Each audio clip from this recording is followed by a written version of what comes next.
Et Monsieur le Président, en l'espèce, le chemin de l'enfer, messieurs les ministres, est pavé de bonnes intentions. Le constat que vous dénoncez, nous le partageons. La volonté d'agir, monsieur le ministre de l'Outre-mer, nous la partageons intégralement. Mais je veux mettre en garde contre ce qu'on laisse planer comme arbitraire de décisions administratives, en venant porter de nouveau atteinte à ce que moi j'appelle le droit, qui ne peut être construit que par nos juridictions. Et j'invite les collègues à réfléchir parce que nous avons un tableau pour la Guadeloupe.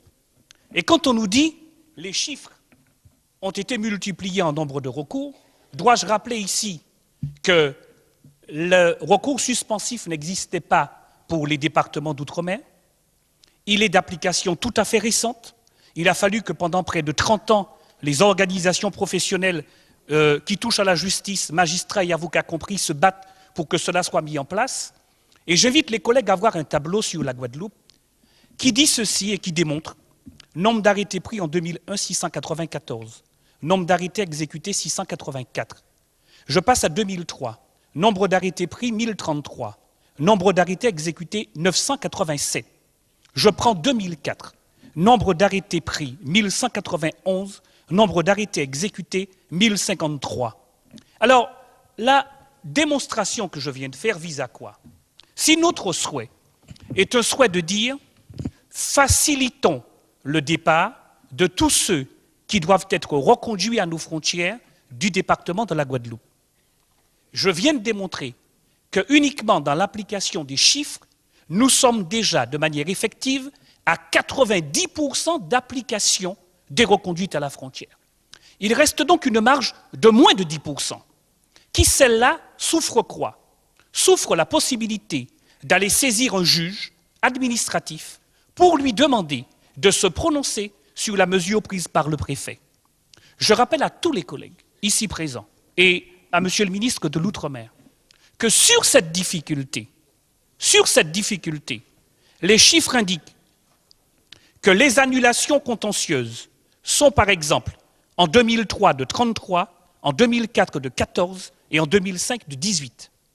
Ça voudrait dire qu'on va donc désormais considérer que l'on fait échapper au droit applicable pour l'ensemble de la République uniquement certaines régions.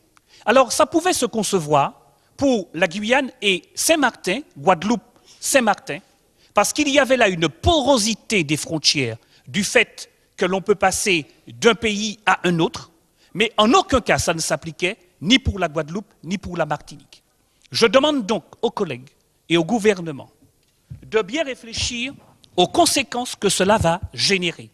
Chaque fois qu'on commence à aller sur des mesures particulières, monsieur le ministre, même y compris au nom de l'article 73, je l'avais conçu, moi, cet article 73 de notre Constitution, comme devant toujours marquer un progrès dans l'adaptation pour nos régions ultramarines et non pas comme un instrument qui permet aujourd'hui de mettre en coupe réglée une problématique qui fait appel à d'autres mécanismes que nous devons ensemble élaborer et concevoir et non pas à une réduction de l'application du droit positif. Voilà pourquoi je reprends à mon compte la proposition du collègue Mamère, la proposition du collègue Braouzek, et j'invite les collègues à se prononcer contre ces dispositions particulières, y compris pour la seule Guadeloupe.